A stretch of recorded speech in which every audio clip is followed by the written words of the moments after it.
L-iskandlu tal-bank Pilatus jieħu xejra ġdida kif sar magħruf li l-bank se jagħlaq kompletament. Dan mistenni jseħħ b'mod imminenti. Dan sar magħruf permezz ta' messaġġ fuq Twitter li tpoġġa mid-deputat nazzjonalista Aquilina. Fil-fatt il-ferra f'Londra diġà ingħalqet kif ikkonfermaw l-awtoritajiet Ingliżi lill-MP David Casa.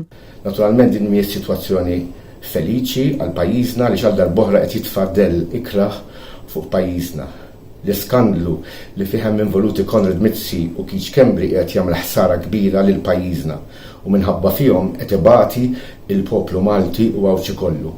Ir-reputazzjoni tagħna qiegħda tbati wkoll. Allura dawn qed ipoġġu f'riskju l-ħobżna ta' kuljum ta' ħafna eluf ta' familji Maltin u għawċin. F'Malta l-uffiċċji ta' Pilatus jinsabu fil-proċess li jingħalqu kif jikkonfermaw dokumenti uffiċjali preżenti fil-qrati ta' New York.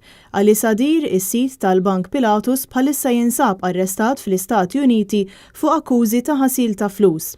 L-avukati tiegħu ippreżentaw provi biex juru li Sadir m'għandu l-ebda interess iħalli l-Amerika.